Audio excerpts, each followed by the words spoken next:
All right, hey everybody, welcome to another training class here at Airflow. I don't know, we're experimenting in that I'm the speaker today. I'm going to give you, I think everybody knows me, so I'm not going to give you my bio. If you want to see it, it's online. But a lot of so 2020, just before COVID hit, I was, hey Randy, I was at the ASHRAE show. We had our first speaker on decarbonization, electrification. We are out sitting in the audience just going, this is the dumbest thing. we were not taking it seriously, and the whole like gas is dead thing. And so at that same show, I met the folks from Gree, and became sort of interested, and Ron too, I already knew Ron, but got kind of interested in heat pumps. And so I spent a fair amount of time trying to figure out whether or not heat pumps were a suitable replacement for furnaces in homes, and thought, well, if electrification is going to take place, how does this really shake out?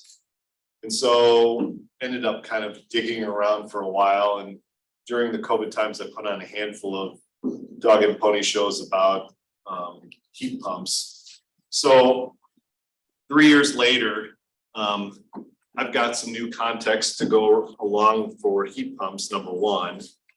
And number two, the world kind of changed. And so I'm going to be talking about that for this first, I don't know, maybe 45 minutes or so. So here goes. Oh, before I start, has anybody got a question that they're dying to get answered? Well, please, if it comes up, fire away. I definitely don't want it to be a monologue, and I'm probably a lot more entertaining when it's back and forth. So here we go. All right. So a few years ago, I like marketing. One of the things I like about marketing is you got to have stories to tell. A lot of manufacturers get here and they go, here's a picture of our corporate office, and here's our product lineup, and it's super boring and I can't stand it. So I push them, and that's why we have 3-hour classes. I push them to try to make it into more of a story, like what is the problem that we're trying to solve? Nothing ever gets solved without having a problem first. This is a difficult story to tell. When I took my storytelling school, this is how all stories are written. If you think about your favorite story, it follows along this. You have to have, sometimes that good authors change the order, but you have to have context. There has to be some backstory to what the problem or the story is. Something needs to happen. Something needs to change, right? And then with that change comes some type of complication. And the hero is the individual or it's got to go through the change. And then there's ultimately how the story plays out. So, great. This is where the story for decarbonization, electrification gets sticky, because we kind of have some idea what the consequence is supposed to be. We're supposed to reduce we're supposed to not let the temperature of the planet get too high. Number one, assuming we can control all of that. And then the other part is, who's the hero? Are you, people in the audience, are you the hero? Is your client the hero? Is the planet the hero? So it's a little bit of a messy story. So I just like to, do this and say, we're going to have a story around the campfire. We're going to try to figure this story out together over the next 3 hours and see how that works out. Oops, sorry. Okay, so I'm going to give you some context first. And depending on your age, you're going to have a different context. So Trent's context is going to be a little bit different than mine and Randy's, but here we go. All right, 1970s, if you recall, and most of you don't, that we were talking about the planet actually cooling. So that big freeze, and I use Time magazine covers because, hey, Cassidy, how do I get rid of this preview thing over here? Just shrink it like that. All right. So we were talking about the Earth cooling. We were going to have another ice age. That was going to be really rotten for Wisconsin. It was going to get colder. I remember summers being a lot colder in Wisconsin. Of course, when you're younger, it seems like the snow's deeper, get taller. not as bad. 2008, you guys might remember all the polar bear stuff, you know, the polar bear on the one sheet of ice slowly moving away from any other land. And then 2021, climate is everything. Okay, fair. For me, and I don't know how great this picture is. Cassie, maybe you can help me with the lines a little bit. Can we turn these down? So I don't know if you can see him, but that's Gore standing on a scissors lift. Did anybody see this Inconvenient Truth movie? No? Oh my gosh. This is the first time I ever paid. This is back in 2006. So he's talking about, now I got to tell you. So he's talking about how in the seasons, carbon dioxide, which has been tracked since, you know, the 30s, it goes up and down with basically fall and spring. So you can track and track and track and track. And then he notices, I guess the blue is the low season, the red's the high season. And then in the late 80s, early 90s, I can't see the graph, we start to really CO2 emissions and how much there is in the atmosphere starts to change. The trouble with this movie was there wasn't really a call to action. It was just like, we're kind of screwed if we don't do something, but there wasn't a to do something kind of action that was pulled out of the movie. So yeah, actually I saw it in theater. Maybe that's why I'm presenting today, I don't know. Good job, Al Gore. So when people talk about climate scientists, you know, oh, the scientists say this and oh, the scientists say that. Who are those scientists? There actually are a bunch of scientists. This is the International Panel on Climate Change. So I'm going to just check this Q&A real quick. Oh. All right. Okay, who are they? First of all, they don't do any research on their own. So what they do is evaluate research of research institutions from around the world.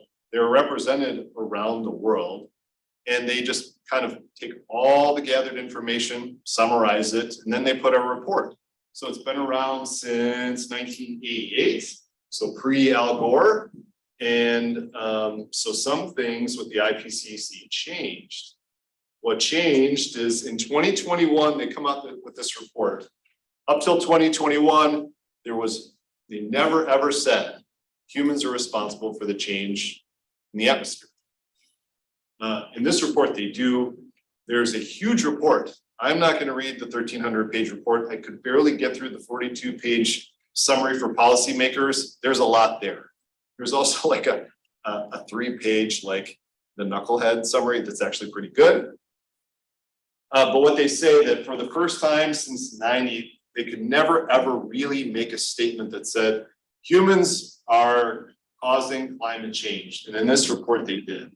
So that's interesting stuff. But what is the summary here? They're saying that climate change is, we are affecting this boundary layer that's around the Earth. So radiation that's trapped in the Earth can't get reflected back out. Now, this is one of the most frustrating slides next. This is what the Earth's atmosphere is composed of. You all know this kind of, but if you never really look at it, it's kind of a weird thing. So here's carbon dioxide. So 0.03, and we're climbing up to 0.04. If I bake a cake, not that I do a lot of baking, but if I was to bake a cake and I screwed up my recipe by the difference of 0.03 to 0.04, I still got a cake. In this particular case, that small difference appears to be making this monstrous change in our climate. You can make all the analogies you want, but certainly things are changing around the planet. And this is what the IPCC,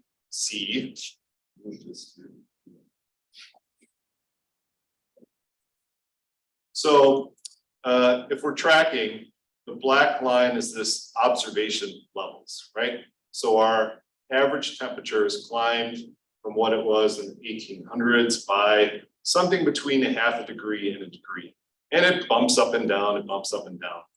The red is the human created effect of, the additional greenhouse gases that have been produced by humans. There's also natural causes that they attribute, which seems to be linear. What we also may have forgotten about is this ozone hole over Australia is a net cooling. Because the ozone layer is gone, we lose more of our greenhouse gases through that opening. So we have a net cooling that's offset some of the net heating effects. So we could be worse.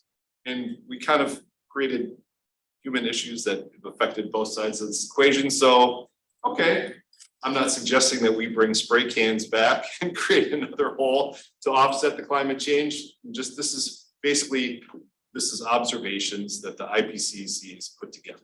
So when people sort of debunk, oh, I don't believe those scientists, there's an awful lot of scientists, there's an awful lot of data that goes into this. So fine. By the way, I'm not telling you what to think. I'm sharing what I've learned over the last 3 years. You can think whatever you want. Okay, so we have a story continues. So now we have some background. What's the catalyst? Catalyst is, here's our president signing the Inflation Reduction Act, which is, it's kind of too bad. It's not a climate change act.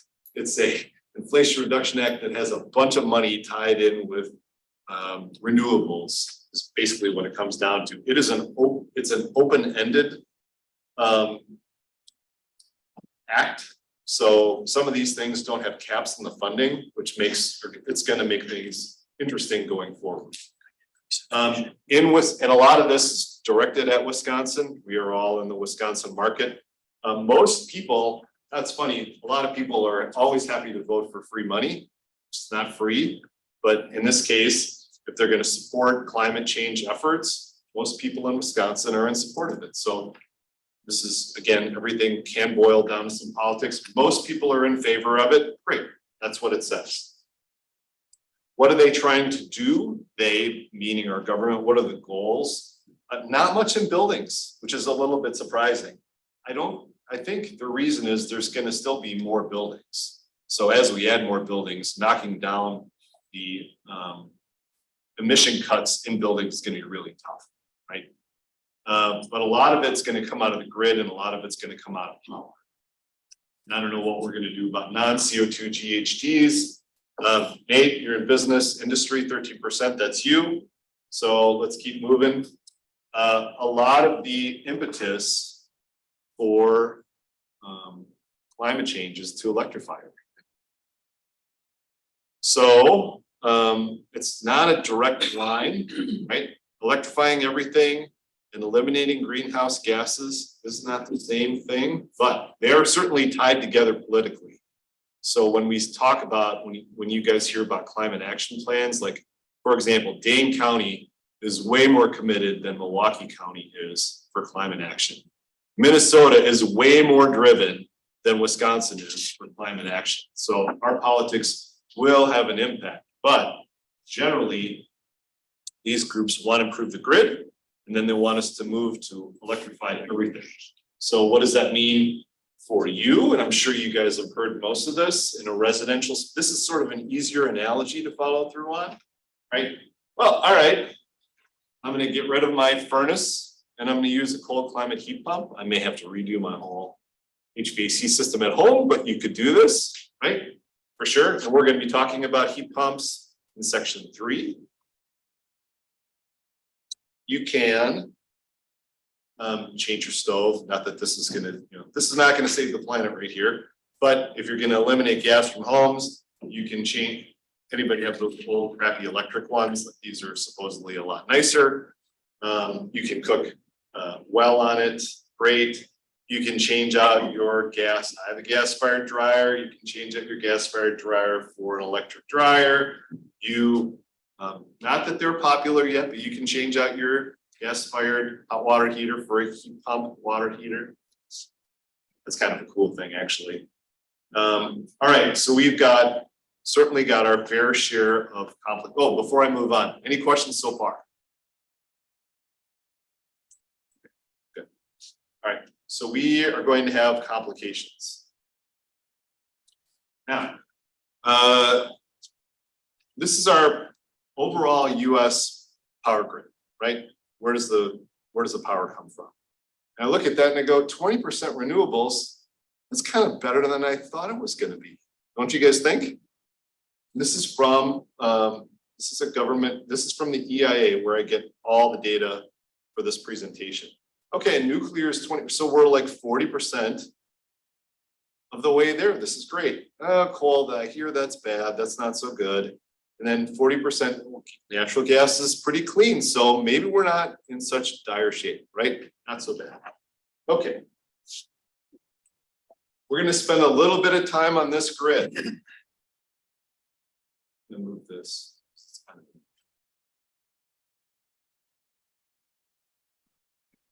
Okay. Sorry. All right. So yes, solar, nuclear, hydro, wind contributing to electricity generation. If you can divert your eyes up to that electricity generation, so that's our power plants. Okay, so 37% of the energy going into power plants. It's just kind of a weird thing. So you see 12.9 coming out of that. And then look over to the gray and you see rejected energy. So what this is saying is that when we produce power in a power plant, 2/3 of the power is lost into wasted heat. And this is the part that surprises most everybody. I didn't know it. Well, did anybody know this in advance? Randy, you're looking. Sure. Okay. So if you guys know this, most people don't. So they go, I'm going to electrify. I'm going to save the planet. And they go, wait a minute. Wait a minute, wait a minute, wait a minute. When I plug in my lamp at home, I've wasted 2/3 of the power without bandwidth. Now this grid is not Wisconsin. This is the entire United States. That's nearly 100 quadrillion BTUs. So it's the whole shooting match. So wait a minute, 2/3 of the power is lost in electrification. That's kind of a problematic thing. What are we going to do? Well, where did it go? Well, you notice like our Oak Creek power station is right on the lake. Why is it on the lake? It's a big heat sink because we've got to do something with that waste heat. There are companies that make use of the waste heat of power plants to do stuff with it, but it's kind of a drop in the bucket, and most of that's going into the lake, which I don't know if it's good for the lake or bad for the lake. I assume it's not great. And then of course, we're also losing along the way in transmission. So problematic. So let's talk a little bit about what goes into that power grid. We're specifically talking about not sustainable wood. Apparently, if you burn wood in your house, the right kind of wood, sustainable wood, is 0 footprint, but the wrong kind of wood is not the right thing. So natural gas is as far as a fossil fuel, is our cleanest burning. So what does the cleanest burning mean? It simply means the amount of carbon dioxide emitted per kilowatt hour. What's 200 grams of CO2 per kilowatt? I just am looking at the ratio. So coal is 2.5 times more carbon intense than natural gas. Okay, well, I think everybody agrees that we should burn less coal and use more natural gas. How are we doing with converting our power plants to natural gas? Let's take a look. Because if we did that, we'd make a big dent, right? That would certainly accomplish more. Don't worry about reading this slide. There are a few fun facts here. I'm just articulating that almost everything I've got for this presentation is all from the same source, which is the EIA, which is basically they have a very difficult website to navigate, but you can find a lot of it. Kyle, you're nodding. Yes. Yes. It's hard to find exactly what you're looking for. You can get everything in sort of a not raw data. You can find like relative information. Anyways, EIA is a great place to go if you have some time. Okay, so let's take a look. Here's Wisconsin going forward. What are we hoping to see? We're hoping to see the renewables making a big dent in our overall energy profile. So you look at coal. Now, what happened in 2020 that was interesting? Shut down. What? COVID. COVID, okay. So I look at coal and I go, we go from 200 to nearly 300. So it looks like coal's usage grew. What about natural gas? And I know it's not the easiest slide to read, but it looks like it's about 575. So at the baseline, it looks like coal's maxed out. And when we have additional power requirements, which we would in a non-COVID environment, so when we have extra power requirements, coal's going to go up. Why? Because we have coal.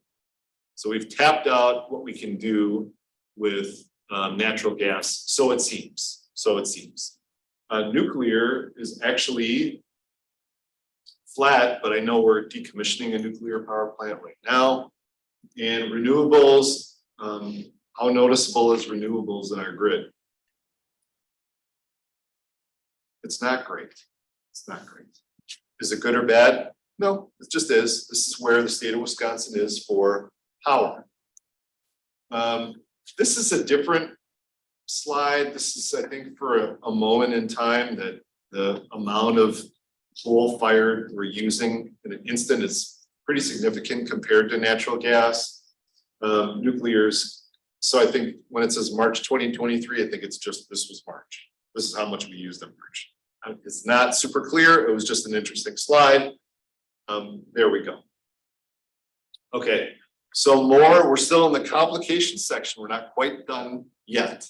So if we're gonna pull out, we're gonna look, we looked at homes, now we're gonna look at commercial industrial spaces. What does this mean? If we're gonna get rid of direct fired makeup air, can't use gas anymore. Like we sell makeup air units that are 6 million BTUs. I can't imagine how much heat pump we got to come up with to substitute that kind of makeup air. And then think about the inventory of rooftops. Like I've got 6 rooftops on this building. If we're going to get rid of gas, and now almost every rooftop unit has an indirect fired gas heating section. The reason that we have that is because the heat pump technology in rooftop units isn't that great. So there aren't really a lot of cold climate rooftop units yet. So, oh, well, we're going to stop gas. What are we going to do? Well, we're going to really have to consider a strong redesign, and we may have to do something more about the envelope. Even just warehouse spaces, if a tube heater or a unit heater is discontinued, what is the logical solution for replacements for those items? Space heaters, like electric radiant panels mounted at the ceiling, or just makeup air units with straight electric, or heat pumps. I don't know, but if someone said, "Hey, I've got this, I've got a warehouse here that's 36,000 square feet. I got to heat it." That's not an easy task to solve with straight electric. Okay, so, and I'm going a little bit. Well, I might end this section a little bit early. You're still going to get your PDHs from me, but it's going a little bit quicker than I counted on. So some changes. Okay, so in order to get to this, Nate, what did you say, 2035, something like that for industrial? Kyle, you said you have customers that are trying to get to net zero by 2040. 2040. Okay, so we're counting. I use the ladder analogy. You can't do this on one side only. You can't just wait for the power grid to get better. Number one. So power grid is going to get better. There's lots of solar coming online right now, but it also has to be building usage. And the building usage thing is tough. We'll get to that here in a second. So there's the waiting thing. Has anybody seen any good solar yet? Solar that has a reasonable payback? No? So oh yeah, well I showed you one.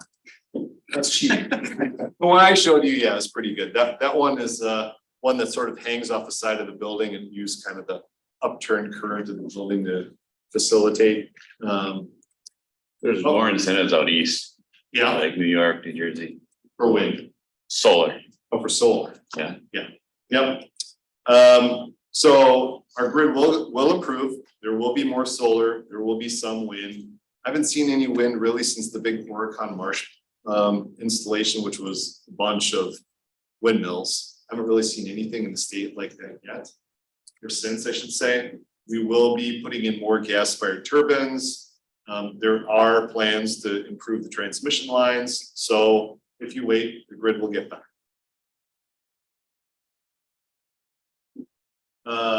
I'm going to make fun of Wisconsin in kind of a light way. So we have an executive order by our governor, and it's basically says we're going to be carbon neutral by 2050. Now this is, I'm going to compare it to what Minnesota has. They have law.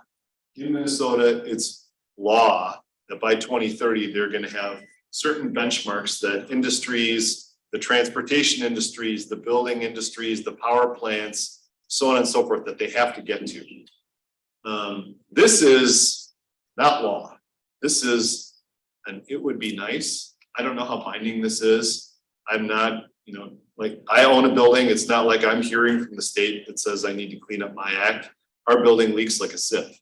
So there's no nothing coming from the state that says I need to do anything yet.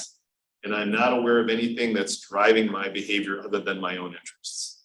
So this is not going to move the needle very far in Wisconsin. Granted, 27 years is a long time. I listen to Fresh Energy podcasts out of Minnesota. They are just unbelievable what they're getting done. Let's take a look. I don't want to look at this. I want to look at this.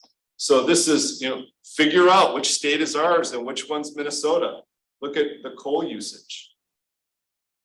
50% less.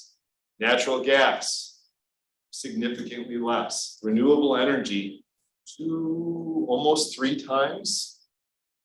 And they've kept their nuclear power plants operating. So this is going to play out in a big way when we get to the heat pump section a little bit later. So it is a sort of a domino effect that we're looking at. What was I showing here? Wisconsin net electricity by source and okay, the voluntary breakdown 2019 generation. Yeah, so 2019, it's more coal than gas. So a long way to go. Long way to go. I don't know why it's strange that it's coal here and natural gas here. I guess the only thing I'm articulating is the information that's out there is a little bit confusing. The way that the transmission grids work is in 15-minute increments. They're buying from different sources. Like, sunlight's on. We're going to be putting grid energy from that solar farm.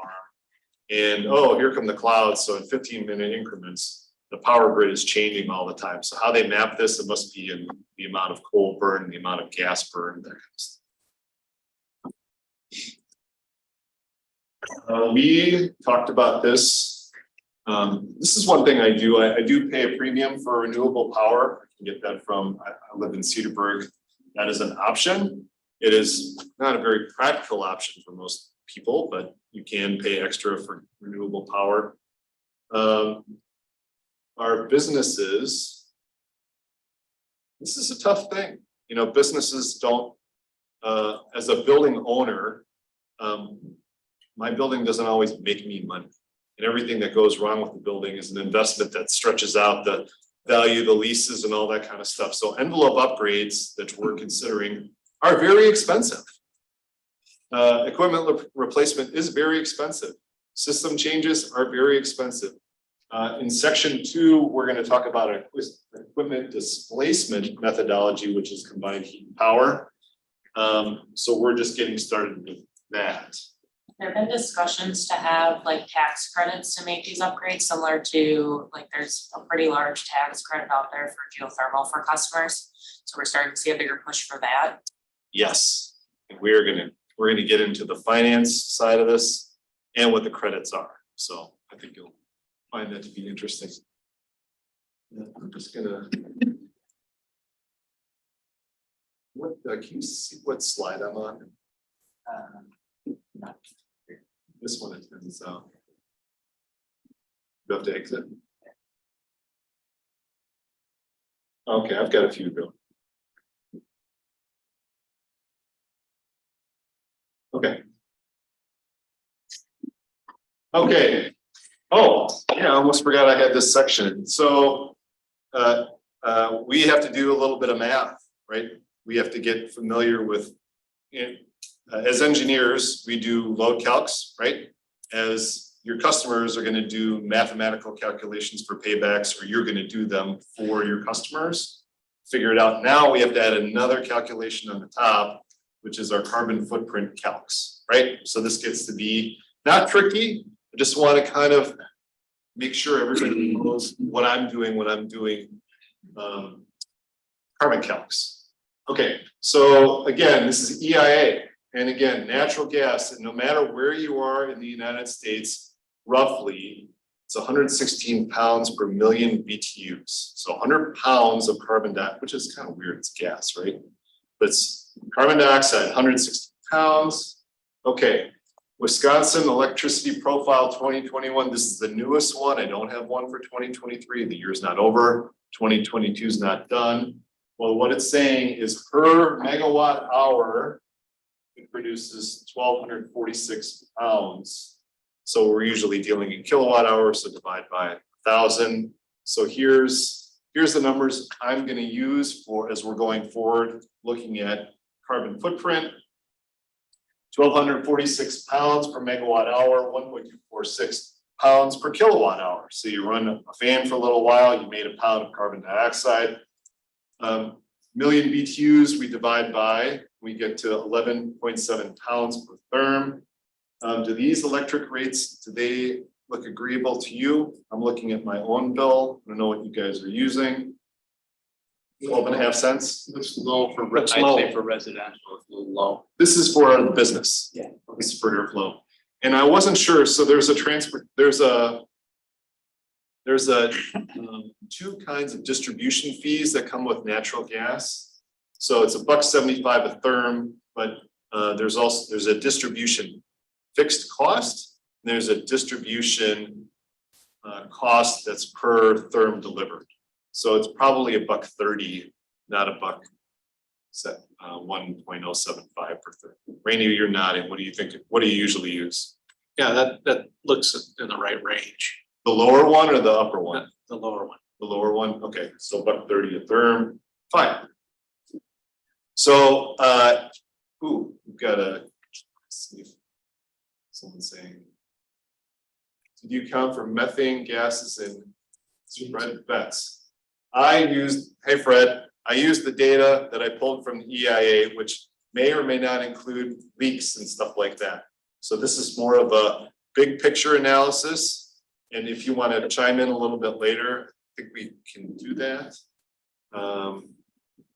So good question.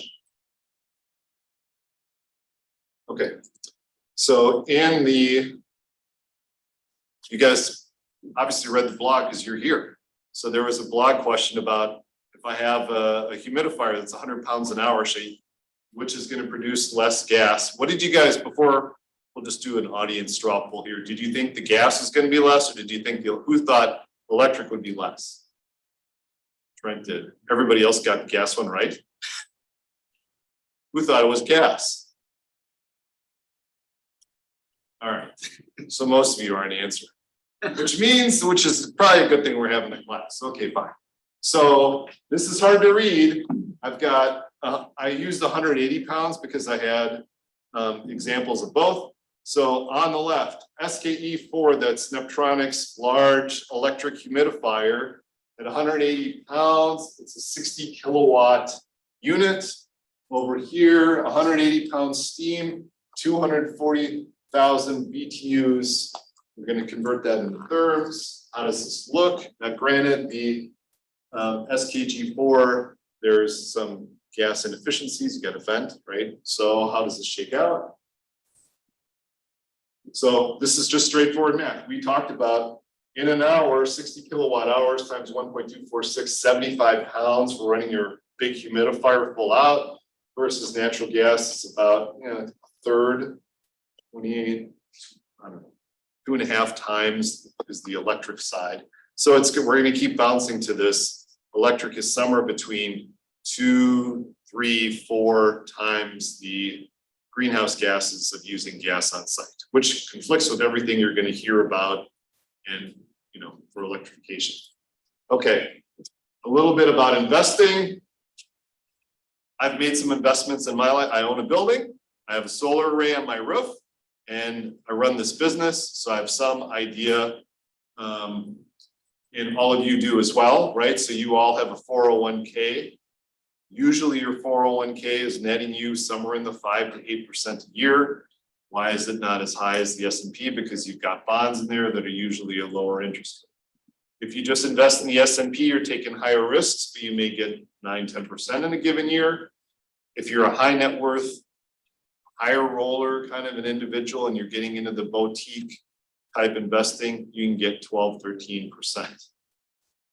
You can get savings right now at 5%. Current interest rate is kind of going up and down at 7%. So something that netted you a 12-year return a few years ago when interest rates were 0 was a great investment. Now, when you invest, you have to beat the savings rate, buy whatever that's going to get someone interested in investing. So things that may have been good a couple of years ago may not be as good now. And we're going to have an example of that here coming up in a little bit. Here's a good example. So this is a picture of Airflow's roof. These are all the solar panels that are on there. Let's take a quick look at the performance of the system. So this is the power that's been generated by the system. It's a 114 kilowatt system. So I don't believe that it's degrading. I think that roughly it's about the same year over year. There is some built-in point. There's a small percentage of derate in a solar panel every year. It's pretty small though. I think the weather has way more to do with year over year changes in performance. One assumption that I'm going to make is that that all the power generated over this is during peak hours, right? If you don't know, you haven't paid an electric bill in a commercial building, which you probably haven't, you get billed at a peak rate and then you get billed at an off rate. Those two rates are different. Since solar is running my meter backwards during peak hours, I'm going to assume that I'm getting peak hour credits, which is the way it's supposed to work. Okay, so I bought 114 kilowatts, right? And this is exactly what I paid for it. It was $207,444. So I got a tax credit. It was either 20. We could do the math here real quick. I'm not sure if it was 26 or 28. So when I had to pay my taxes, the $62,000 after you do your taxes and all the pages at the end of it, $62,000 knocked off. I don't have to pay that. That's real cash, right? I also got a check from Focus on Energy for $25,000. Of course, I had to pay taxes on it, which is ironic. And then the year one depreciation value, when you make an investment like this, you can take the full investment, depreciate in one shot, take your tax rate, and say, all right, I'm not paying that either. Now, when you give up, when you do a year one depreciation, is you give up all the little rebates that you would have had along the way that make up this number.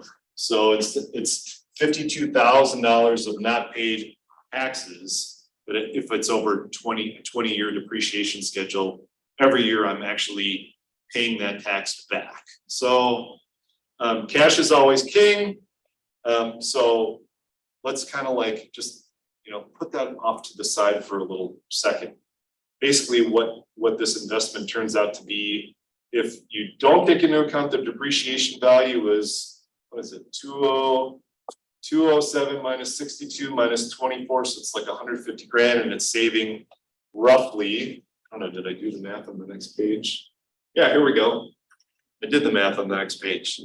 120 grand. Versus annual savings of $15,000. ROI is 8 years, 12.5% return. Is that a good investment? What do you guys think? Yeah. Yeah? No? Yes. You invest in this? Can you do better? That's the question. If you have the cash, can you do better? You really need a high risk investment to beat this. If you add that first year depreciation schedule and just look at the cash, it's a better investment still. Great. Line of credit money for me, so because all you great contractors don't pay us the instant that we give you an invoice, we have a line of credit that is substantial. So I have to borrow money from a bank to pay it. So could I take line of credit money out, buy this, and make money? Answer? Come on, guys, yes or no? Yeah, absolutely. So is it a good investment? Absolutely it is. It is. Okay. So, and then if you put in the depreciation schedule thing, it makes it better for the investor. This is like one of those, why are we going over this? Because your clients have the same access to these federal funds and tax incentives that I do. So being intelligent on what they're looking at is important for you to be able to say, hey, we're going to do better on greenhouse gases, or we're going to give you a return on your money. It's good investment. You should do this. And we can fund it. I did this comparison. I drive a Tesla Model Y. This is actually a couple of years old, but I had a 2014 Pilot that I finally had to, well, my kids drive it now. In a year, produces at 15,000 miles, 6.3 metric tons of CO2.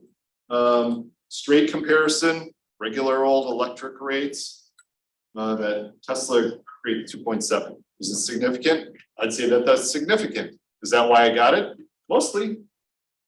There wasn't any detraction from going from one to the other. I can do a road trip with a EV now. It's not that big of a deal. I charge my Y here. So here's a pop quiz. So I have a solar array. Is my Tesla a zero emissions vehicle? Randy, you get to answer this one because you're smiling. Sure. Any dissenters? Does everybody agree? What do you think, Caleb? No, Why not? Because you get dissent. well, you're not powering it straight from your solar array. Right. You're getting it from the grid. Right. So when I'm running the solar, when the solar is running here, all I'm doing is putting the solar right to the grid. So technically it's not charging anything in the building. So my meter runs backwards during the day and my meter runs forward for what's going into the building. So what's going into the Tesla charging station is power from the grid. So while I'd really love to believe that I have a net zero emissions vehicle, that's BS. It's just like any other. So I'm more in the 2.7 than 6.3. Is it better? Yes. Is the solar doing what it's supposed to do? It is. If you look at the aggregate, great. There's some small payback to owning an electric vehicle based on gas prices. You're all big kids and make financial decisions like this all the time. That's what the math is on electric vehicles. I think they're cool. Okay. And then if we go into a home and we change to heat pumps, are we going to make a difference or not? And we're going to talk about that in section 3. So we're about 9:45. So we've got, well, first of all, let's see, is there another question?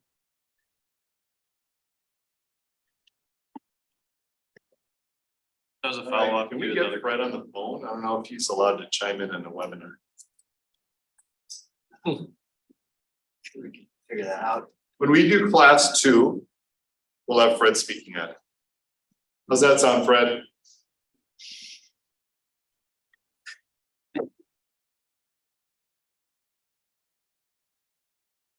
I'm sure he will. All right. So any other questions before we move on? Oh, did he respond? Hi, Fred. All right, sounds good. For those of you who don't know Fred Betts, Fred used to work at Affiliated. He was sort of their well, he does this. He's sort of a future-looking guy. He started his own company. He's working on new models, climate models. He has a business that's doing that. So Fred knows his stuff, and I would defer to his opinion on all these things. So we're going to take a break till 10 o'clock, and we're going to talk about combined heat and power systems, which ironically, I think Fred wrote his dissertation on. All right, thanks, everybody. So we can go to do. Yes, I have a call at. Half hour.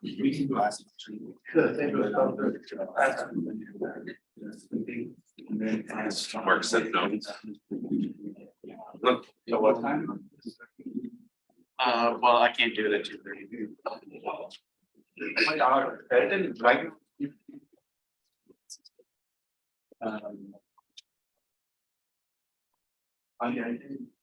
I'm right close to. Every single meeting I have today is back to back. Hey, Recording in progress. I think there's an echo.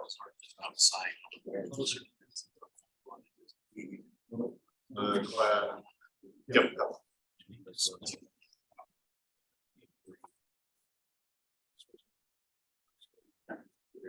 Okay. We're at. Michael's there. Get and mute.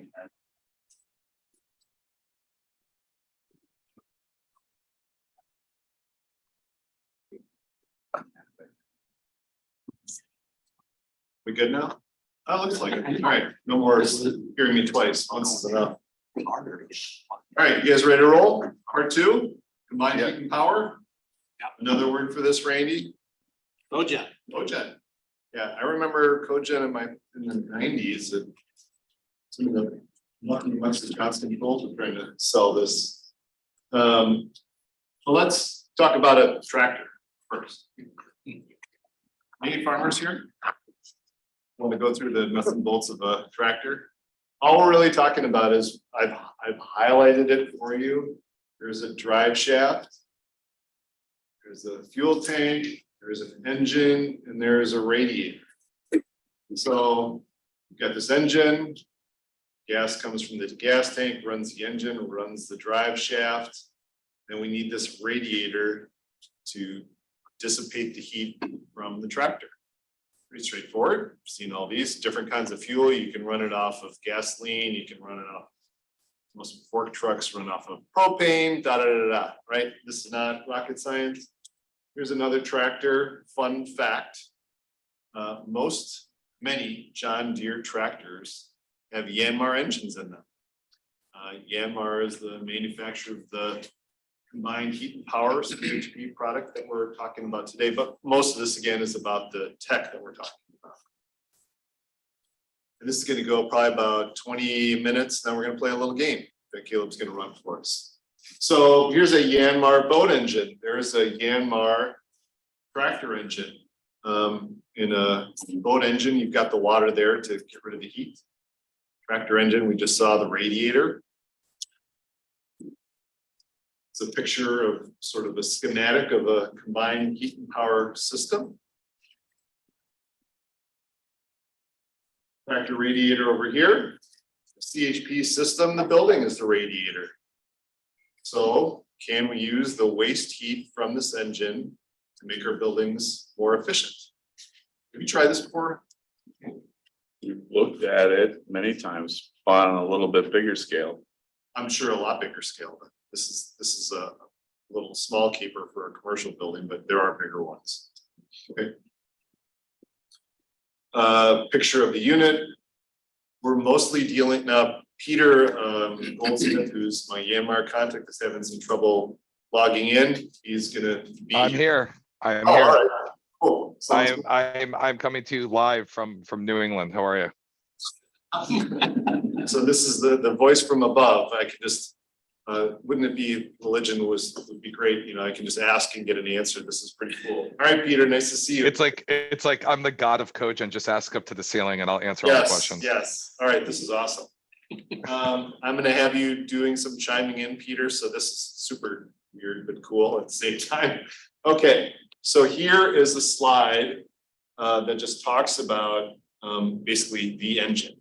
So one thing you'll notice is that 35 kW, and I don't think we're gonna really deal in the 10 kW, that's kind of the residential market. Randy, you could possibly deal in this with residential customers, maybe, we'll get there, what do you notice about the efficiency of the generator? Very similar to what? Our Our plants, right, 32%. If 2/3 of the energy is wasted, well, we kind of have the same challenge with the cogenerator too. Notice, fairly quiet, 62 dBA 3 feet, so we can put this just about anywhere. And then the maintenance interval is 7,500 hours, so what does that mean? It's not much difference from your car. It means about once a year, you're gonna need service on it. Why is that important? Well, we want this generator to run all the time, 24/7, 364. Maybe not one day for service, maybe only a half day. Okay. There's other options that go along with it, so we'll get to those a little bit later. Here's another slide. What's important about this? The amount of gas that we're gonna use, which is 3.67 therms, this consumption base right here. And then looking for the output, heating output, which says recovered heat 204.1, so 204, so a small boiler. Right? So we're gonna either displace, replace a small boiler for every one of these 35 kW systems. Okay, cool. So Yanmar has this slide that I've stolen from Peter's presentation. Thanks, Peter. I find it somewhat difficult to follow. But in general terms, it's kind of the same thing that we talked about before. Input fuel of 96 units and transmission losses. It seems like we get about 1/3 of the energy out of the power plant. And then if we have a boiler, usually an existing boiler, it might be 80%. Yes, the new boiler is more efficient, versus we're using the Yanmar CHP. So what they're telling us here is that it's 60% more efficient than a conventional system according to their model. So there you go, please sign up here and buy several. I find that a little bit. Disclaimer, I did not make this slide. Drop the hook, Peter. Before we get. My handwriting's horrible. I definitely did not make that slide. Before we begin, Peter, maybe you could spend just like a minute talking about this combined heat and power alliance that exists. Yeah, sure, absolutely. So a little bit about my background for who haven't read about me a little bit. For over 20 years, I've been in the micro combined heat power, CHP, combined cogeneration, a lot of different acronyms for it in the space from the Northeast all the way down to the South and a little bit to the Midwest. And obviously seeing transmission rates and things going up in less reliable infrastructure and transmission lines. I'm actually, as we're talking right now, I have up on my screen, on one of my side screens, a presentation for the National Association of Regulatory Utility Commissioners, which is in Texas next week. It's called NARUC, and we're going there to obviously, state our case. And I'm presenting to 75 people in these 15-minute round robins with these commissioners to tell them, natural gas is a DG staple. It's here to stay. And we talk about the Combined Heat and Power Alliance, and you talk about NESHP, Northeast, CHP Alliance, and all the Midwest one, and there's lots of them. There's the Europe one. What they're doing is they're taking the conglomerate of all these different manufacturers and project developers, and they're saying, we have a database, we have a listing, just like with the deal of all these different projects, whether it's 10 kW, whether it's several megawatts. We want to list these, we want to know about these because they also know that natural gas is not going away, and it's a really big staple part of the infrastructure of what goes on. So when you talk about the alliance and what goes on, it's lobbying towards the government, it's getting them to soften, the barriers for entry for different incentives per state. When you go to the Northeast, for instance, you still have in New Jersey, the New Jersey Smart Start You go down to Maryland, Pennsylvania, you've got the PECO territory and the Chesapeake utilities. You've got the Delmar area, the Delmar Peninsula. So everywhere you go, there's different, obviously rate structures and changing what's really driving the force. And what I've seen is historically in the Northeast where New York or California were the most, the highest rates. Now I'm seeing Rhode Island top that, Massachusetts, Connecticut, those top three over California now, which is unheard of. But then you start to talk about Michigan and Wisconsin and that area, and you start seeing what's happening with deregulation starting to creep over there. And what people are starting to recognize now is that you have to do something with gas as a staple. Natural gas the markets will never allow it. And going to DC this past November and being part of the CHPA in this huge conference I was at, it was very clear that natural gas is not going away. The markets won't allow for it. So knowing that it's going to be a part of every single, DER as far as the staple for every microgrid that's going on, is going to be a huge thing going forward, because what Tom just said about talking about, efficiency and electricity, you only can get so much through the 3-inch pipe. You can't fit 100 pounds through that 3-inch pipe. So the reality is we have to do different things to mitigate energy use. And by decentralizing your power plant and bring a little bit of on-site with a CHP, you're more efficient because your site versus source. You can produce it cheaper. You could do it. You're more efficient because you don't have transmission loss and other things in lines. So the CHP is a big proponent of it, because we'll start talking electrification now, and I'm sure Tom's going to be talking about this in decarbonization. But that's a huge thing. But the reality is you start talking about local law, start talking about carbon. Natural gas is part of the at the lowest as far as form. I mean, 187 million people, over 2.6 million miles of natural gas pipelines are gas, and it's transmission lines are the issue, the electrical transmission. So if you can decentralize and bring power plants to small buildings, even homes, or about different size, but campuses and do microgrids, you're offsetting massive loads. You have data centers, Bitcoin mining coming on, indoor CA, cannabis facilities. These things are huge megawatt draws off the grid, and they're the main cause of what's going to be contributing to rolling blackouts and things in the future. So this HPA Alliance, lobbying firms to really say, hey, government, that's great. You want to give us part of the Inflation Reduction Act, investment tax credit, but you need to realize there's other things we need to support infrastructure and decentralize these power plants, because we're not adding power plants, we're decommissioning them. What are we going to do to add more infrastructure for all these EV charging stations and all this other stuff and buses? We're dealing with this, so. Hey, Peter, I'm gonna just slow you down for a second because we got to cover some of the basics. I'm gonna come back to you, okay? Sure. Sounds good. All right, so I did some of my own math because I just like to make sure, right? So based on, we've already done our basics in calcs, right? Based on EIA.gov. So again, this is our carbon footprint comparison. We're gonna buy the equivalent amount of what a 35 kW CHP is gonna produce. We're gonna compare gas and electric rates. We're gonna mash them together. We're gonna see what it comes out to. I've already given you the answer. 35 kW times not a full year, one less day, that's 380,000 BTUs. Now we've got the waste heat as well. That if you have an 85% boiler, you can make the adjustment here. It's pretty straightforward, right? 208,000 pounds of CO2. The combination is pushing 600,000 pounds of CO2. Now we have a little bit of electrical, right? Not quite a kilowatt to run the controls, valves, whatnot. So versus 3.67 therms times a full, well, I guess we're shut down that one day on the gas side too. So we're going to combine to just under 400,000. So over 200,000 pounds of CO, which is still, I mean, for me, it's still sort of a fuzzy number, right? Like I don't have this natural built-in, oh, that's a lot of pounds, or that's not a lot of pounds. It's just, that's the pounds. Well, that's assuming you're running the boiler 8,000 hours a year. That would be, so, okay, fair In The the summer. application of CHP requires year-round hot water use for it to be efficient.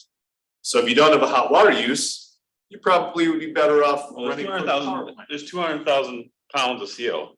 Yep. Right, so if you only ran it for half the year, you're still 100,000 pounds ahead, right? Fair. You're gonna just stretch out your return. So. What's the application here with the numbers that you just say? Is there a certain application? You're just doing numbers? Is there a certain facility you're trying to?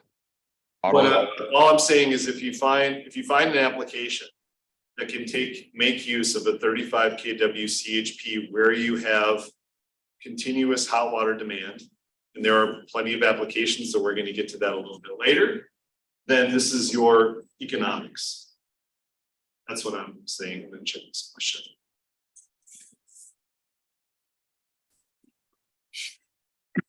Heidi, thank you. Everybody's looking at this answer. Rural Wisconsin set up with co-ops makes it prime for decentralization of power production. I agree. Thanks, Heidi. Okay. No. Okay, let's look at the economic side of it. Okay. Now, we talked a little bit before about on-peak, off-peak. When you're generating power, 7 a.m. to 7 p.m., that's peak. 7 p.m. to 7 a.m., that's off-peak. So when we're generating power, unfortunately, half the power that we generate is going to be off-peak. That's part of the deal. So this is my electric rate. So your rates, Nate, may be different. Your industrial customers may be a little bit different, maybe a lot different. If the rates are lower on both sides, we'll just stretch this out. You're buying gas cheaper, but not electric, not as cheap. You know, may make it better. I'm not sure. So we've got half the year on peak, half the year off peak, plus there's a demand charge. So for you, most of you know this, if you don't, for the amount of power, the max power that your building draws at any given time over any given month, you get a bill for the max power drawn. So if you always have your generator running, you take that, chop it off. So it's a roughly an $8 charge times 12. It's your power, so that's not the biggest thing in the world, but it contributes. So our total electric charges, $34,000, run the boiler year round. So we're up pushing like almost $60,000 versus about 35. So about $25,000 worth of savings per system per year. That doesn't include the maintenance. It does include that being off. I'd love to say my solar is maintenance free. I just had a power outage, something fried, soup. I was standing outside, there was a big spark. So solar isn't maintenance free either, unfortunately, but it's mostly maintenance free. This is close to maintenance free as well. Okay, yes. Any owners who have one of those have to, it depends on your utility company, but if you have a ratchet demand charge where they will hit you for your highest demand for the next 12 months. Oh, they kind of do it. typical. Yeah, so you Okay. have to be smart about when you would say do that maintenance. Don't Okay. do it, You probably do it in the low winter. Peak time. So you're Nate's nodding, Kyle's nodding. Okay, so I've got the demand charge not articulated perfectly clearly. it depends. Yeah, different utilities do it differently. I think I get a demand charge, a unique demand charge every month, but I'm not a big industrial user, so maybe that's a little bit different. Okay, so that may make that better or worse. Okay, let's keep pushing here.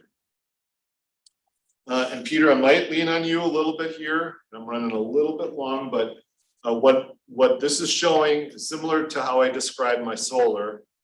The solar power generated on the roof goes to the grid and the meters run backwards. So what it's saying is, here is just that it's not a backup generator. Primarily, it goes to the grid.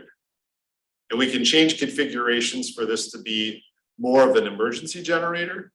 It can be, well, here, this is slide 1. Peter, when I screw this all up, you can chime in. Slide 2 is you can put up to 8 units together. So we can go up to, what is it? So 280 kilowatts, so fairly substantial, maybe not Kohler size, but pretty good size for a hospital, an office building, commercial application, that kind of thing, right? I think right there, Tom, that's good, but it's also good to address the question just came up before about the 1,000 hours operation.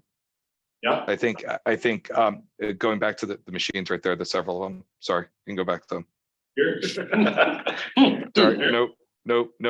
You were just at it. You were on that slide. You could stayed on the multiple units. Oh, sorry. There you go. So what I just want to explain here is the benefit of having multiple units is being able to always capture demand. The fact with these units is service intervals is about every 8 to 10,000 hours anyway. So depending on how many hours you run it, it's about once a year. So you're capturing demand all the time and only coming down to do service at, obviously at a low demand time when it's not peak. However, depending on how the system is designed, for instance, if you only needed 7 units and that 8th unit is designed kind of like an N+1 scenario, depending on how the situation is, if there's batteries and microgrid, it would allow you to shave demand and capture demand when you take a unit down, depending on how the system's designed. So you would never lose demand. So there's lots of ways you can do that. Thank you. Thank you. We're going to get into uses of hot water, but it's basically 204,000 BTUs per system. So what can you do with hot water? We're going to talk about that in a little bit. This is, Peter, this is where I would want your help. So this is the blackout start option generator, where I think you can use it for, Peter, just chime in, please. Yeah, absolutely. So the blackout start mode, the BOS model, is basically a convenience power generator. So CHP being designed to be the first call for your thermal and electric to the building, then you supplement it with whatever boiler system or whatever you need to pull from the grid off the switchgear. What happens is that in the event of a power outage, you can isolate the loads in the building from the switchgear with protective relays, like Beckwith relays and stuff like this, and be able to backfeed the switchgear in the event. So what happens is in less than a cycle, it would switch over to the ability to run independent, not parallel, would run independent from the grid. So then it can operate independently. And again, this isn't meant to baseload an entire building, such as an emergency genset. It's meant to run specific loads, like a bank of elevators, pumps to circulate water to be able to flush toilets, circulating pumps, some towers, whatever you might be running. Again, you're not talking huge kW threshold, but again, if you gang them up together, depending on the size, you could be up to 100 something kW.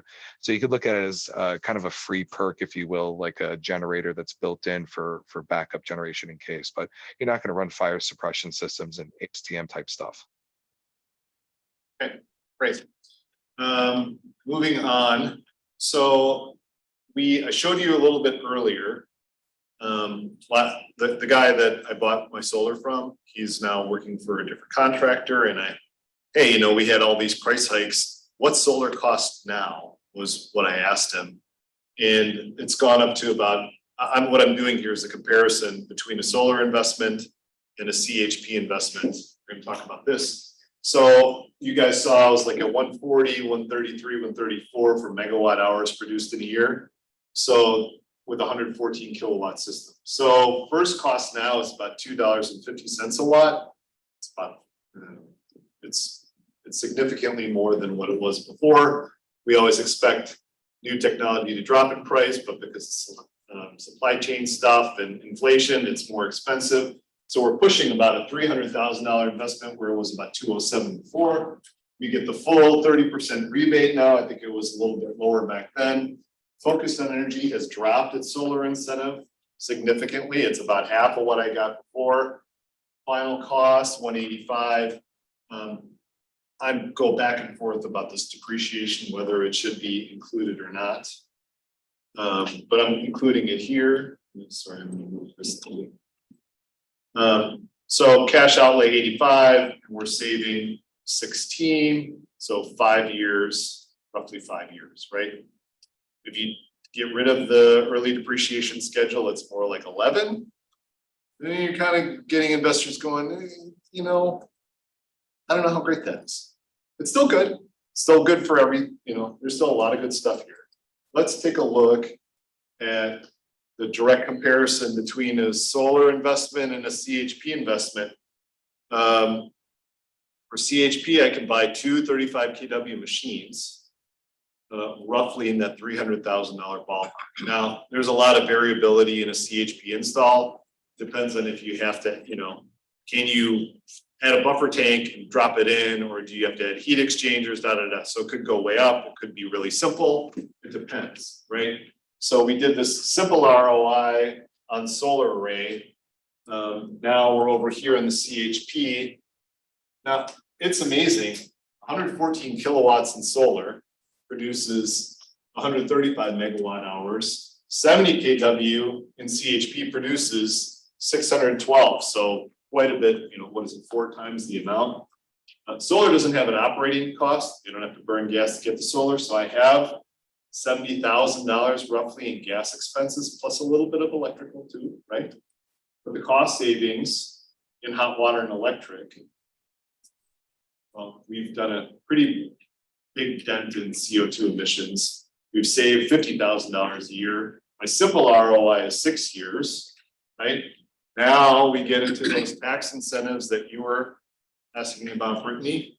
So CHP is now included with the Inflation Reduction Act. It is the same tax rebate as solar.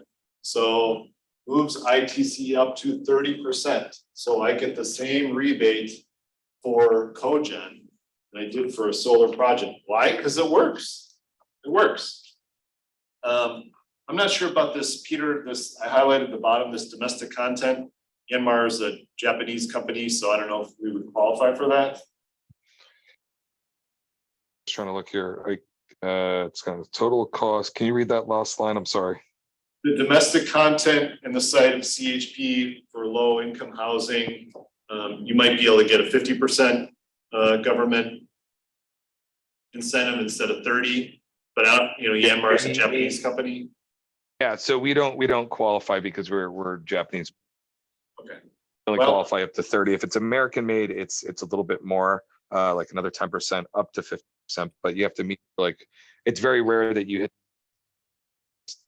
There's a lot of criteria. In addition, you get this run up on your depreciation schedule. So your cash outlay drops pretty significantly, improving the return. So this is a completely theoretical application, 2 modules. So a 35 kW machine and a 35 kW machine, and we're producing 365, 24. The equipment's about 180 grand. I'm assuming that some of the professionals in this office are going to charge us a design fee for that. Maybe that's close enough. It's not enough. All right. You guys. And then probably Brittany's going to charge us more for electric mechanical install at 100 grand. Fine, whatever. But if it's 300 grand and you get 30% off, we're down to 210. We're saving roughly 50 grand a year. I think that number changed. We have to service it. 47 rough payback, 4.5, 22% return, bonus depreciation. It's down to 2.23 on the original cash outlay. That's pretty good. So put them everywhere. Other than there's a little bit of a challenge with we need to do something with all this hot water. So what are we going to do with hot water over the course of the year? Before I get to this game that we're going to play, a few things that you need to consider. We might deregulate. That will change things. Gas and electric, the differential between the two primary costs may change. Industrial rates, if you have a great electric rate, this payback's going to extend. If you have a great gas rate, it may get better. If, like I said before, if your installation is tricky, like, hey, I need to use the hot water for both domestic and something else, like sanitation, you need multiple heat exchangers, fine, your installation costs may go up. If you buy a CHP that requires a lot of maintenance and you don't get the hours out of it, that can be problematic. And then there is a small derate factor if it's hot when the generator is running. I'm picturing usually it could be in a basement or wherever the mechanical room is. If it's outside and it's hot, There is a small derate where your output can go from 31 to 33 kW when it's hot outside. I'll show you a chart on that here. Somewhere between the max and the min. So it can have an impact on the performance. You can put it in the building though. This is a quick spark spread. I didn't know what spark spread was. It's basically in certain states, depending on the utility rate for electric and the utility rate for gas, where's your spark spread? So when you get down to Texas, the advantageousness of CHP is less than it is in Wisconsin and Michigan. There's a lot of projects going in Ontario. Why? Their gas prices are really cheap and their electric rates are high. All right. Oh, and now we're gonna welcome our host, Caleb Lenoff. We're gonna do a quick game. We're trying not to screw it up here.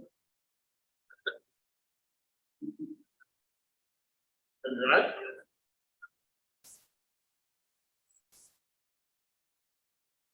You have to do it from another screen. No. Okay. Let me just get you started. Well, why don't you pick your teams? All right, so this is another installment. I don't know if anybody was here for the first training. We did a Family Feud game the first time. I'm Caleb Harvey, and good to have you all here. Now we're going to split the teams into airflow employees and everybody else. So I do need 2 contestants to come down and answer the first question. So I'm not going to pick somebody. You have to volunteer, or do I have to pick somebody? You might have. I'm gonna have to pick somebody. All right, hey, Oh, I like it. and there's actually not a lot of airflow people up here. You gonna come down? I will have you guys come over to the table. I'll move my stuff. Yeah, it'll just be a hand buzzer.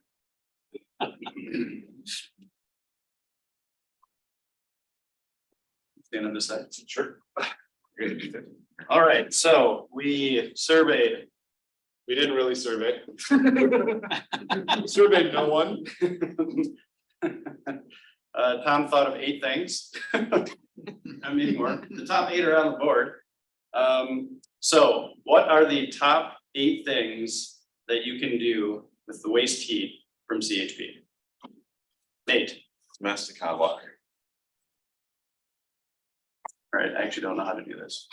For the next slide, scroll down. Up. Yeah. One more. Okay. Oh, you went other way.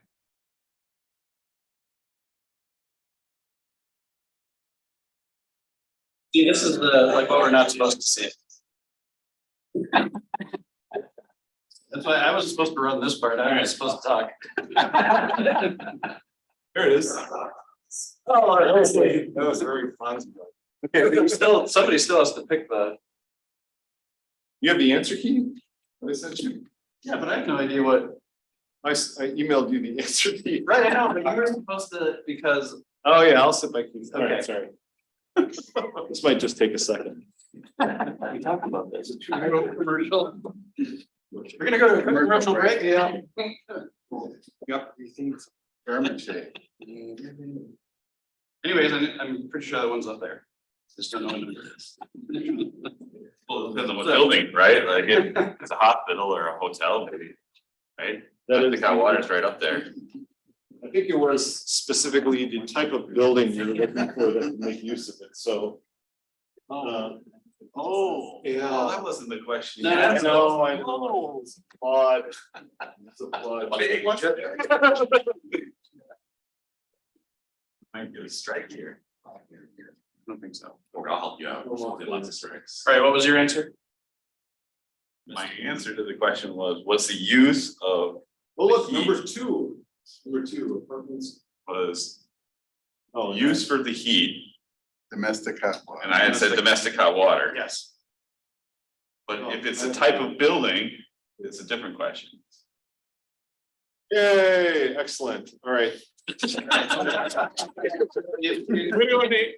You get the guess. So what is the actual question? What's I see that I'm looking at this and I kind of mashed the questions together. No. Just do your best. Another application that could use CHP or the hot water that comes from it. Applications that can use CHP or hot water from it, all right. So you can guess. We'll do commercial building, Maybe be a little more specific. say hospital. Hospital, That doesn't count because Nate said. okay. All right, we'll do warehouse. Warehouse. Damn it, there's too much. family advice? So that's next, all right, that's next. Pass. Right. So your team gets to guess now. Oh, yeah, sure. Okay, so they're gonna play, all right. Play, Yeah, absolutely. You're playing. Yeah, So the all right, you can question, go back to your seat. the question again? What kind of applications can use CHP in the hot water from? Well, I thought the question My was, game is just bombing here. Yes, we're doing great, we're doing the great. question was, what can you do with the excess heat? That is what I thought the question was, but it's Oh. not. It's not. I screwed this up by one of the answers. So let's let's just have our studio audience Yes. chime in. So Who's Kyle, got one? you're next. Hospital. Hospital, okay. Hey, all right. Specifically, what are you thinking? Building heat in the hospital, Summer reheat, summer reheat and. summer reheat, sanitation, And they use a ton of hot water, because they're always washing. right? All right, and what else? Brittany, you Natatorium. got one? Randy? Natatorium. Swimming pool. Yeah, crushing it. No strikes. Keep going. Any non-airflow inflow or maybe Hotel? hotels with. Yeah. Number one answer is still on the board. Anybody, just yell them out. Industrial process application. YMCA. Ding ding. Wait, what was that? I think that was Peter chiming in. Peter was YMCA. YMCA. Yeah, the YMCA hasn't called us back yet.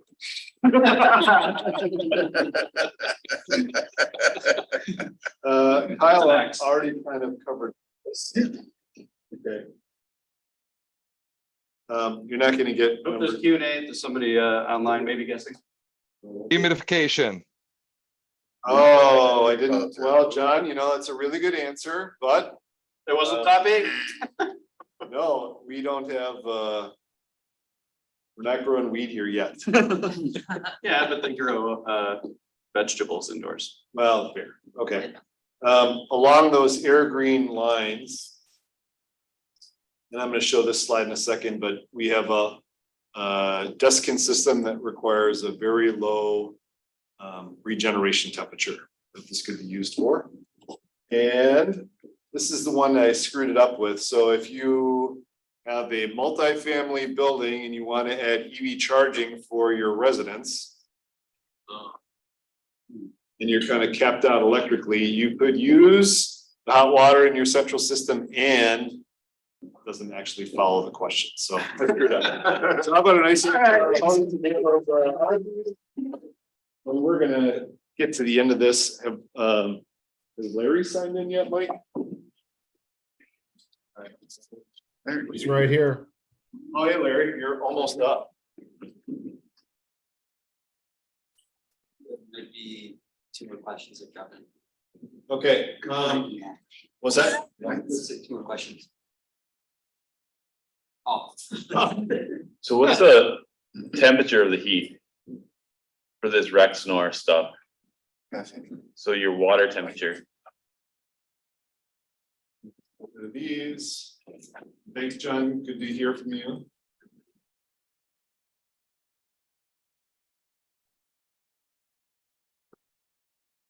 Um, 120 degrees.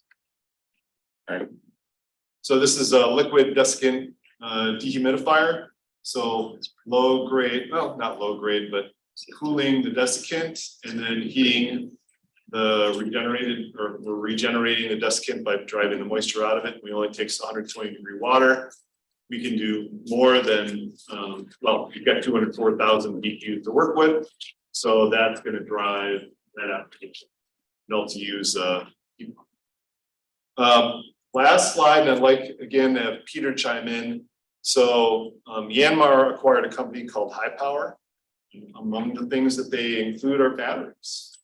So, Peter, you wanna, if you could just spend a moment talking about, and we're gonna turn this over to Larry. Sorry, Larry, we're running a little late. Larger CHP systems and batteries. You have like 3 minutes. Go. Okay, everyone. Hear me okay?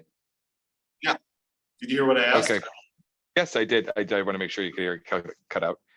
So batteries that we own, they're called EHR, and they're the product line that are from High Power, which is our company called Jimenitza out of Spain. In the United States, we manufacture in Kansas, Olaf, Kansas, which Yanmar owns about 100 different companies. Yanmar is a $9 billion company. We own lots and lots of stuff. As you saw in the beginning, John Deere tractors use our engines.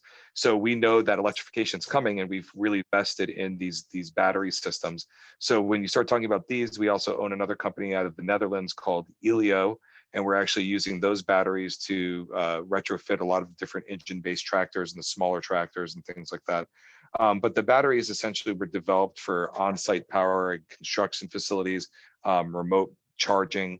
The first generations were not anticipated to be tying in and have UL certification for tying into switchgear into the buildings. So again, it was for remote power, islanded power out in a parking lot, charging vehicles and we're also packaging these with EV charging now and doing hybrid, if you will, microgrid systems in combination with renewables. The processor on these is a plug and play microgrid controller, essentially the high power high core system on this. It's called high core. It's just essentially the software processor, and we can input lots of different renewables. So if it's sunny out, it calls for the solar. If it's not, it calls for the battery or a combination of CHP, depending on what are in time of day. So again, that's just one of the things that we're developing, and we have many different companies. So awesome. All right, Peter, thanks so much for your on-demand help with the presentation. All right, so unfortunately we don't get to see Larry, but isn't that interesting because he looks exactly like me as my identical twin brother. If you saw the last blog post, he was punching me when we were young. And Larry's going to talk about the code changes that are happening right now in Denver and in Colorado. Larry, are you with us? Good morning. Can you hear me okay? Hear you just fine, loud and clear. Yeah, this would be really fun. Tom could do both voices if he wanted. And no one would be the wiser. So it could just be him, and he's practicing his ventriloquism. So good morning, everybody. I'm happy to share this with you. I'm broadcasting live from Springfield, Colorado. I got pulled into a gas detection system, and so you could see my lovely hotel. This is the part of the country where people say, I tell you what, and then after that, they don't tell you what. But I'm going to just talk about the Denver building code and what the state's doing, because I'm surprised how fast they're going, and I think you would be too. So there's a lot of snips from the code, so I'll say I apologize in advance for the eye tests that you're going to be subjected to, but that's what we're going to talk about. So go ahead with the next slide. So when you think of Colorado, you think of our beautiful capital, the mountains, and probably our world champion Denver Nuggets. Sorry, Bucks fans. I'm going to talk today about the Denver building code. Keep going. Energize Denver, which is electrification, and then what the Colorado Energy Office is doing. That's more of a statewide mandate. The Denver's the bluest part of the state, as you might imagine. It's the capital. There's a lot of universities here, so it's kind of starting there. But we're starting to see the governor and the statewide offices try to apply some of these principles going forward. We can do the next slide.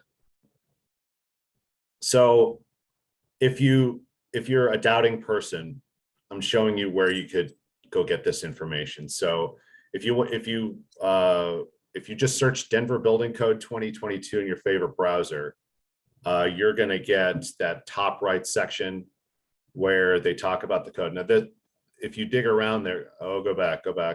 If you dig around there a lot, you'll see a Denver Green Building Code. This is not that code. This is the everybody, every day code, and it goes effective January 1st of 24. And what Denver does, probably similar to Wisconsin, is they take the 2021 IECC, you may be using a different version, and they add a bunch of amendments to it because they can. And I'm going to show you the hard code options first, where it says there's a lot of thou shalt stuff. And then they're trying to be somewhat accommodating, because for one, they know the grid can't handle all electric heating in Colorado, but they want to get rid of the least efficient gas burning appliances, and you'll see how they intend to do that. So last thing is the bottom right is just the cover page for the code. So if you land on that page as you dig around, if you choose to, you will have arrived at the right place. Let's do the next slide. Click one more time. So this is the first one of the mandates, and this one sort of blew me away because it surprised people. This got published about 2 months ago. So C203.2.4 speaks for itself. If you're used to makeup air units and packaged rooftop units that have 80% efficient gas-fired furnaces, they're not going to be permitted going forward. There's a bunch of exceptions. I haven't included them all, but they're, oh, and by the way, electric resistance you can do it, but not much. So if you look at exception number 5, I'm going to turn this off. If you look at exception number 5, if you think about your normal BTU per square foot of heating, they're only letting you do a tiny bit of electric reheat and that's it, or hydronic reheat. You can do, if you have a heat pump and you're allowed backup, that can be electric resistance that's got to be integrated. And you can do replacements. It refers to that CO5.3.3, but those are 90% efficient. And so I've never seen a 90% efficient gas-fired unit heater because of all the condensate. So this one is a big one, and contractors who throw in a lot of rooftops are going like, what the heck are we going to do? Let's move forward. Another one that's maybe a bigger deal here in Denver is like, we have a lot of economizer hours. We've got pretty terrific weather conditions for a lot of hours in the year. So they're requiring that economizers get installed at lower capacities. So basically 2.5 to 3 ton unit is going to have some kind of economizer. And then they want 2-stage economizer when you go to slightly larger units. So that might be, in Colorado, we do a lot of direct evap as a first stage of cooling, and then package DX as the second stage. They're looking for solutions like that, where the capacity is significantly lower at first stage. And most rooftops will do this now, the ones that comply with DOE, but you gotta watch out for a little bit. Let's move on. Am I frozen? Hello? Oh, great. Still hear me? Airflow? Yes, you're Okay. good. Thank you. This is a big one. So if you're used to working in your own ASHRAE 90.1 climate zone, you probably see a lot of energy recovery in your territory. We don't see a lot of it. When ASHRAE 90.1, I think it was 2015, came out, they said that Region 5B didn't really require energy recovery because, again, the economizer hours and the energy cost of ducting your exhaust to a wheel and the pressure drop of the wheel. Well, when the emphasis changes to go to decarbonization and not burning the fuel, all of a sudden those energy recovery options become better because they reduce your required heating capacity. So anything over 4,000 CFM is going to require some energy recovery, and they have very specific requirements on it. Pressure drop of the wheel bypass, all kinds of things to try to minimize the heating required. They want to recover all of it before you get to add any. So this is a big one too. And so again, if you have good sized packaged rooftop units, they'll have to have not just a heat pump now, but they'd have to have energy recovery. And that's going to affect a lot, just almost all buildings. Moving forward, next one. This is just more detail. Actually, can you go back one? I think I misread that. I'm sorry, I did misread that. Go forward one, please. So I was talking about this. This is the energy recovery requirement. Go back one. This is the outside air measurement requirement.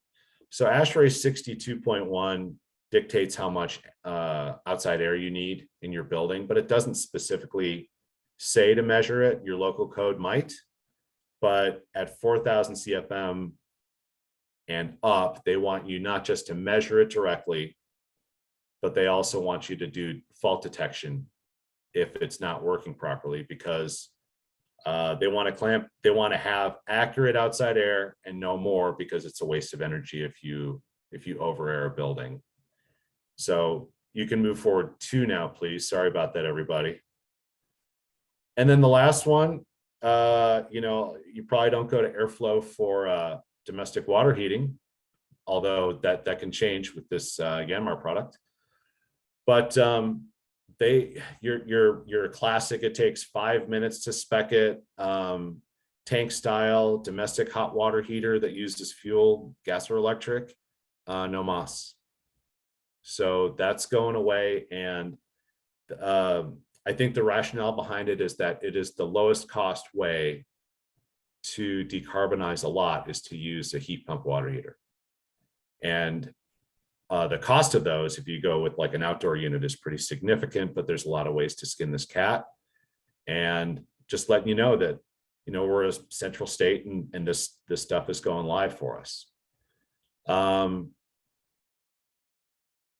Let's keep going. The other part of the code, this is the part where they're trying to be flexible. And this is really interesting to me because it creates opportunities with engineers and owners to try to save some energy. I'll talk about why that is in a second. But over on the right, there's just a review of the stuff we went over. It's only been 2 minutes, so I think we can go without that. But C406.1 tells you basically there's additional requirements, and it refers to a table, which is on the next slide. And again, sorry about the eye test. If you look at the top right column or top right table, it says if you have an all electric property, you need to come up with 10 energy efficiency credits, because they're assuming that you've already spent some extra money to go all electric, whether you went with a VRF system or a bunch of heat pumps or however you decided to do it. If you have a mixed fuel building where you have electricity and some other, some fuel, they're going to require a whole lot more credits from you. And this is really only referring to a prescriptive style program.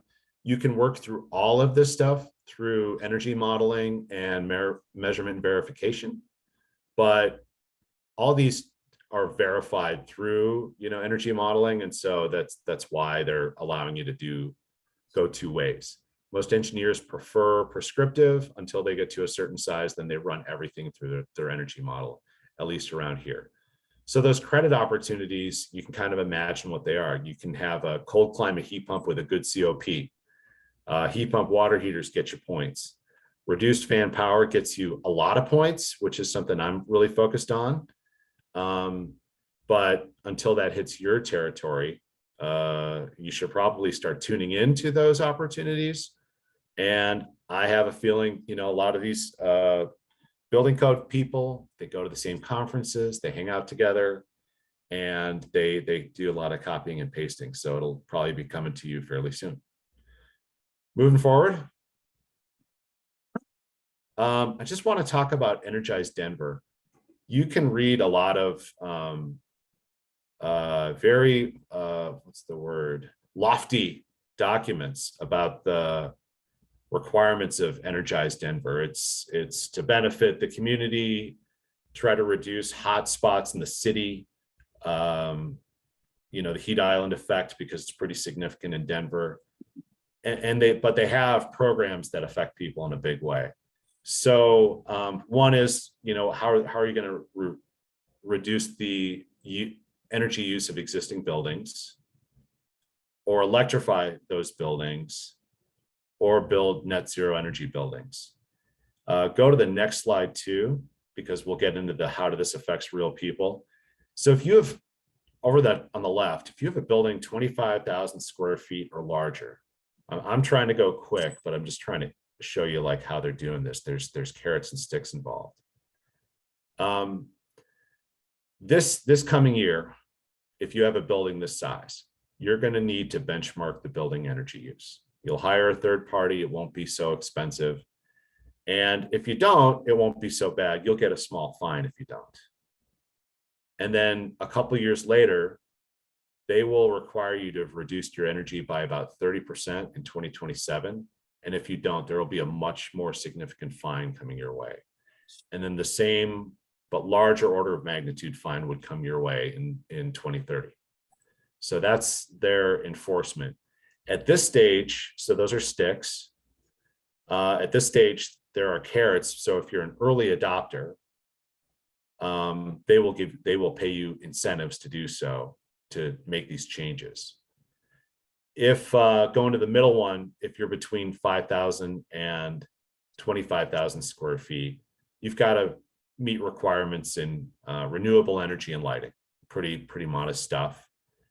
And then there's just opportunities if you have much smaller buildings, but they know that that's not where the cheese is. It's the big buildings. So let's move on. Other practical things, if this year already, if you wanted to do a rooftop install replacement, you can't do a quick permit anymore. You just have to, they want you to submit a case for the energy use with standard RTUs and with heat pumps. They just want you to, and so they're going to force you to. In 2025, this is the replacement market, not the new stuff. Gas-fired furnaces are going to have to be electric. If you do a cooling only, condensing unit, it's just going to have to be a heat pump instead. And if you do a water heater replacement, it's got to be electric or heat pump. And then in 2027, even a boiler, if you do a gas boiler replacement, it's going to require 50% electric capacity, whether that's all electric resistance or heat pump. So they're just really clamping down on it. And there's been time for public comment. I'm sure it's been nasty, 4-letter words and all that stuff, but it's going forward. Moving ahead. So everything you saw so far was for the city and county of Denver. What we are waiting for as well is basically the next step on this Colorado HB 21-1286, which basically requires buildings 50,000 square feet and above to benchmark probably in 2024. And then they're going to need to comply with either EUI or percentage electrification standards. Since it's not real yet, I mean, the bill passed, but there's no rules yet. I'm not super focused on this one, but there certainly are businesses in Springs and Fort Collins Grand Junction, the mountains, that all this stuff applies to. And it's going to be interesting to see what they need to do. Okay, next one. Here's my take on it. We're a central state, we're pretty blue. All this stuff got pretty big on the coasts, but it's we're only a year and a half behind when the news came out that New York was going to eliminate fossil fuels in new buildings. We're riding right up on it.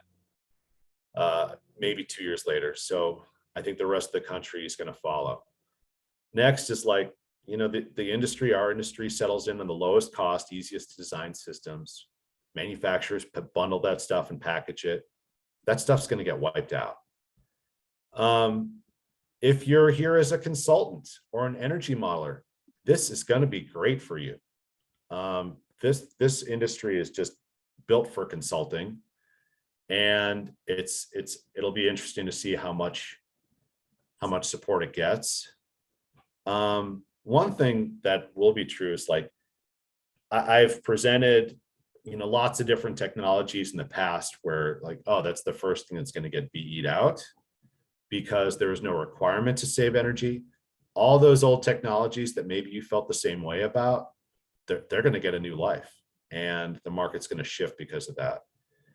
Probably the last one for you, I'm thinking mostly this is an engineering crowd, but like your old pitch is probably going to need some work, because if you're like, oh, we're small and we're easy to work with, I think the pitch that might work better is going to be about being well connected and trying lots of new stuff out.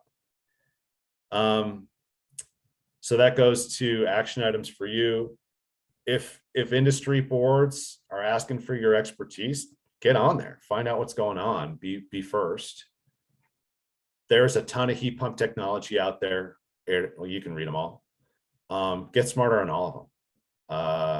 Air to water is getting all kinds of attention here, and it's not exactly easy to use. Something that's got to work at a -20 condition and make a lot of hot water is tough to do. When you work on those, you'll get asked about redundancy, backup for extreme cold. And I guess as you observe your town, the more electric car chargers you see, probably the more heat pumps you're going to see.